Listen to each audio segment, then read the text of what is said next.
नमस्कार दोस्तों, मैं समृत राठौर आपके अपने YouTube चैनल समृत सर पाठशाला में आप सभी का स्वागत करते हैं। तो आज हम जो नया टॉपिक लेके आए हैं वो संविधान का ऐसा टॉपिक है जिसे अनुसूची कहते हैं। अनुसूची भारतीय संविधान में काफ़ी महत्वपूर्ण है और ये बहुत छोटा सा टॉपिक भी है, ज़्यादा बड़ा भी नहीं है और बड़े आराम से हम इसको आज पढ़ेंगे। तो आज इस पर डिस्कस करेंगे। तो सूची क्या है? तो सबसे पहले समझने वाली बात तो ये है कि सूची जो हम कहते हैं कि किसी चीज़ को ड्राफ्टिंग करते हैं या शेड्यूलिंग करते हैं या पॉइंटिंग या नंबरिंग करते हैं, उस चीज़ को ही सूची कहते हैं। तो वहीं पर यहाँ पर शेड्यूल भी इंग्लिश में कहा जाता है। तो यहाँ पर हम देखते हैं कि हमारे संविधान में अब कितनी सूची हैं और तब पहले कितनी सूची थी। तो जब हमारा संविधान बनकर के तैयार हुआ था वो संविधान हमारा मूल संविधान कहा जाता है। तो यहीं पर हम बात करते हैं कि मूल संविधान में हमारे पास 8 अनुसूची थी।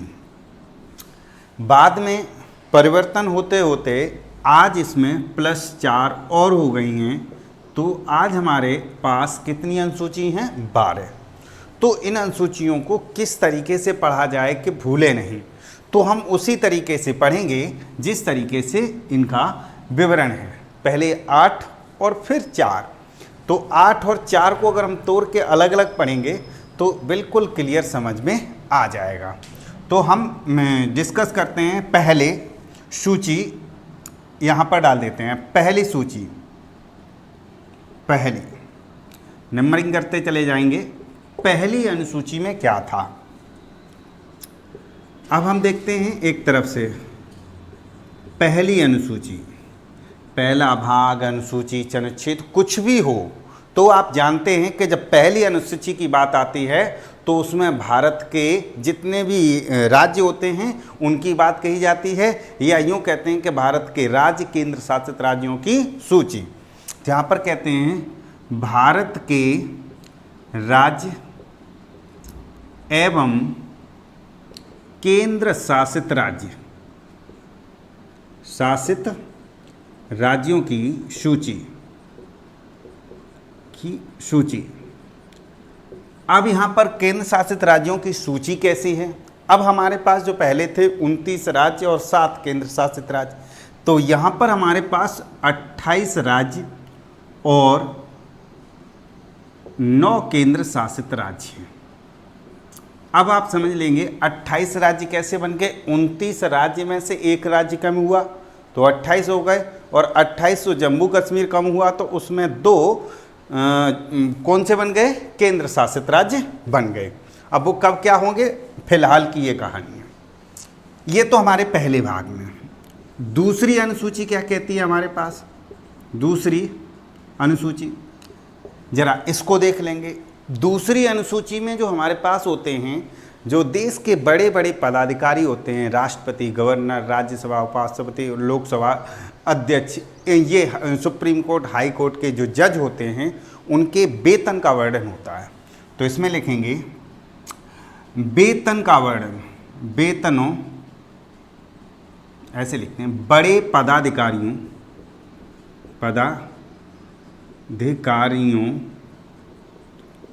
के वेतन का वर्णन। अब वेतन का कौन कौन से हैं? राष्ट्रपति है, गवर्नर,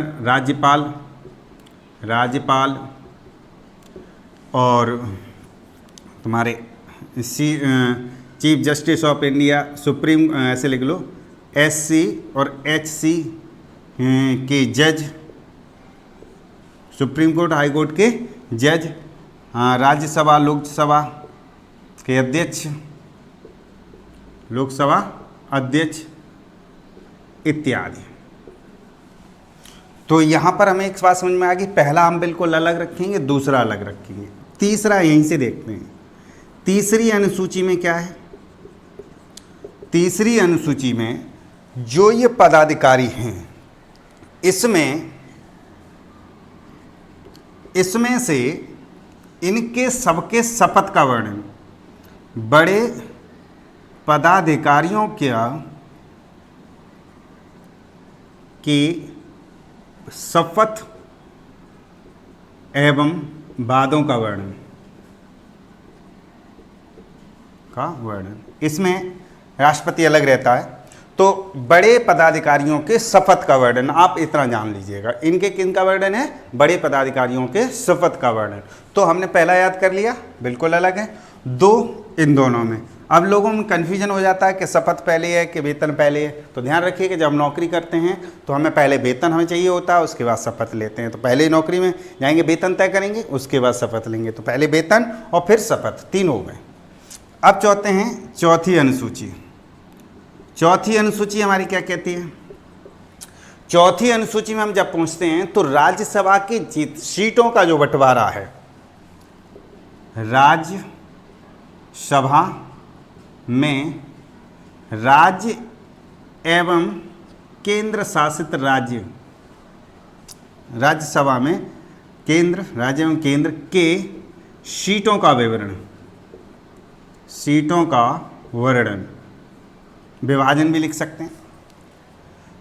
अब आ गया 4 का हो गया। अब 5वीं अनुसूची हमारी क्या कहती है?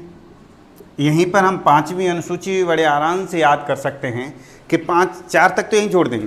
5वीं अनुसूची में जब पहुंचते हैं तो हम देखते हैं भारत के विभिन्न अनुसूचित जाति और जनजातियों का विवरण है। भारत की विभिन्न अनुसूचित जाति और जनजातियों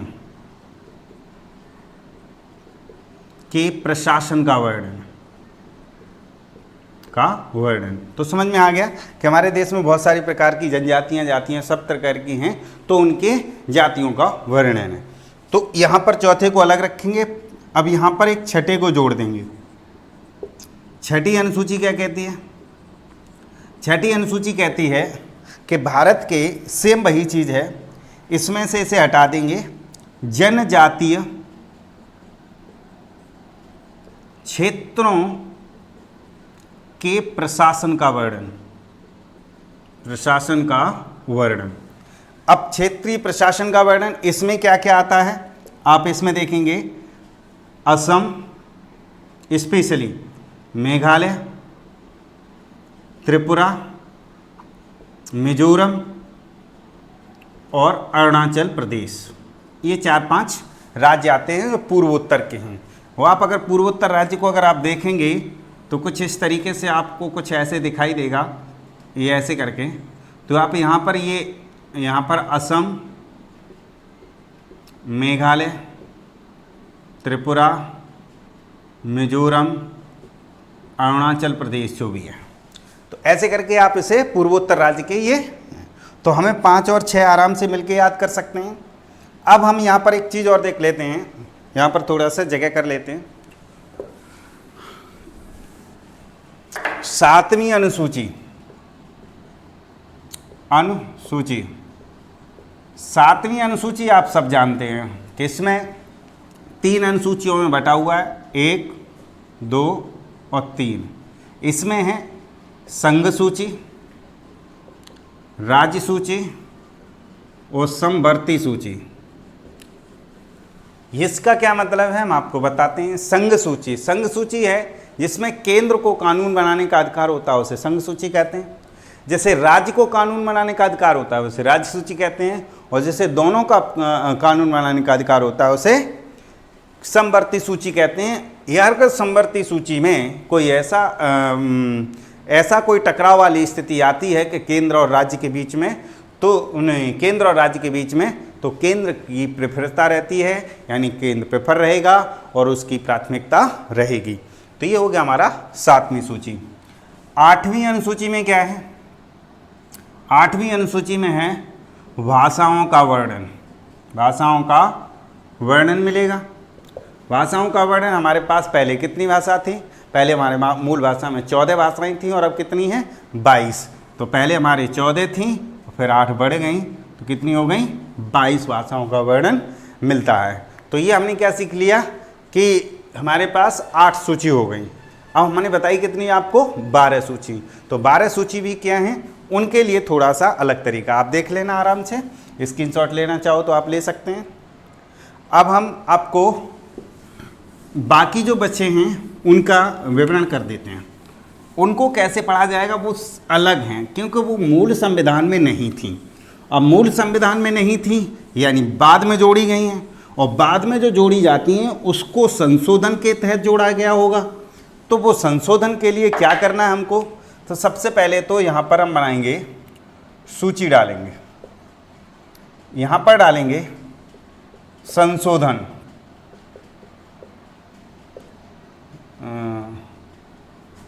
वर्ष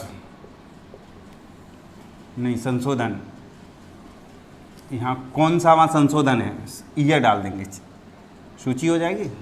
और देख लेते, चलिए बाकी क्या है इसमें भी बात कर लेंगे, और उसकी खास बात क्या है,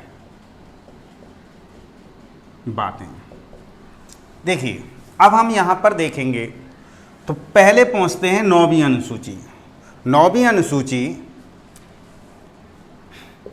इसमें एक दो खाने कर लीजिएगा, ये आवाज़ आएगा। इसमें क्या करेंगे, 9वीं अनुसूची में ये पहला ही, जब हमारा संविधान बनकर के तैयार हुआ तो सबसे पहले ही हमारे पास एक समस्या आ गई काई की 9वीं अनुसूची, और वो हमारी 9वीं अनुसूची पहले ही संविधान संशोधन में बदली गई, पहले में ही। और पहला संशोधन कब हुआ, 1951 में। पहला संविधान संशोधन हुआ हमारा 1951 में, पहला लिखा हुआ है यहाँ पर, आप प्रथम से लिख दीजिएगा, प्रथम लिख सकते हैं, प्रथम संविधान संशोधन ऐसे लिख दो। संशोधन, प्रथम संशोधन हुआ 1971 में, यहाँ पर वर्ष डाल देंगे 1971 नहीं सॉरी 51 में।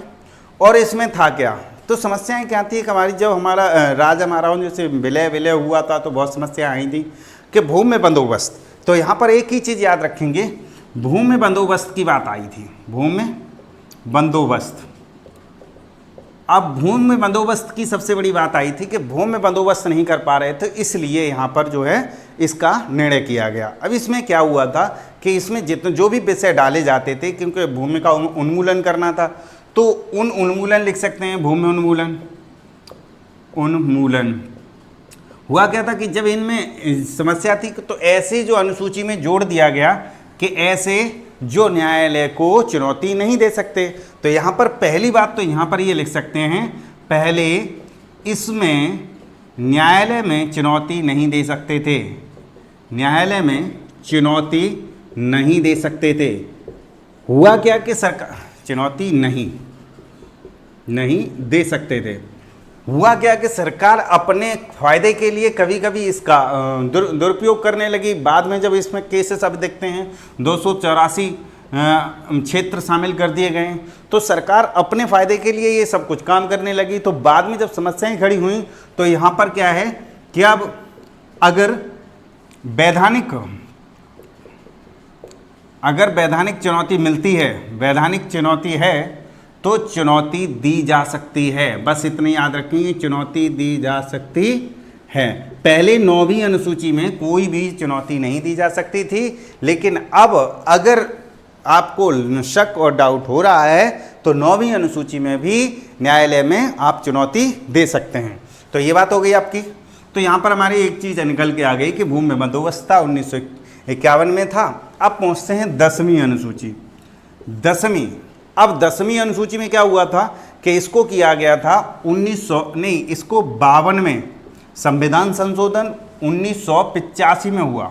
इसका 52वां संविधान संशोधन 1985 में हुआ और वो हुआ था दल बदल। अगर आप कोई चुनाव के बाद दल बदल करते हैं तो आपकी जो सदस्यता रद्द कर दी जाएगी। इस प्रकार का जो नियम बना था वो 10वीं अनुसूची के अंतर्गत डाला गया। इसके बाद 11वीं अनुसूची।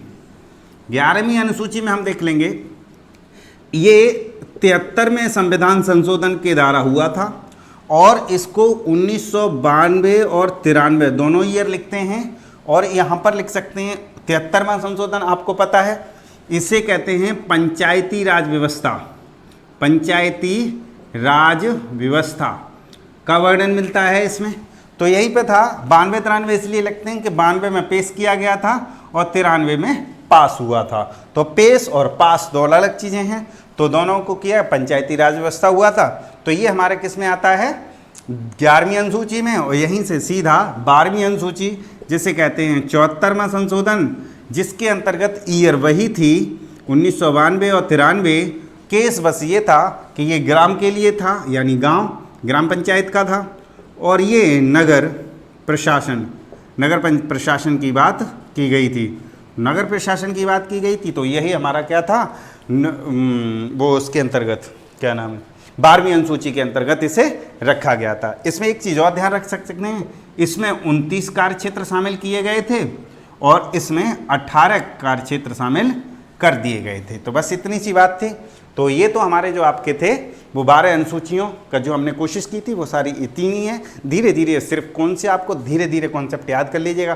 पहली अनुसूची में केंद्र शासित राज्य की सूची थी, दूसरे में हमारे उनके वेतनों का वर्णन है, तीसरे में हमारे शपथ का वर्णन है, चौथे में हमारे राज्यसभा की सीटें कैसे पहुँचती हैं उसका वर्णन है, 5वें में अनुसूचित जातियों का विवरण है, और 6ठे में अनुसूचित जातियों के क्षेत्रों के 4-5 राज्य हैं उनका विवरण है, 7वीं में संघ सूची, राज्य सूची, केंद्र संवर्ती सूची का विवरण है, 8वीं में भाषाओं का विवरण है, और 9वीं में इसको अभी हमने बताया था भूमि बंदोबस्त है। 51वां संशोधन हुआ था। 10वीं सूची में आपका दल बदल है, 11वीं सूची में पंचायती राज व्यवस्था, और 12वीं में नगर प्रशासन। बस इतना ही है।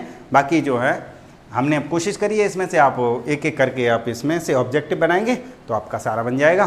तो आज के लिए इतना ही। अब मिलेंगे आपको अगले वीडियो में, और वीडियो अगर अच्छी लगी हो तो लाइक कमेंट और शेयर ज़रूर करें, और चैनल सब्सक्राइब नहीं किया तो चैनल सब्सक्राइब कर लें। बस अपना और अपनों का ख्याल रखें। धन्यवाद।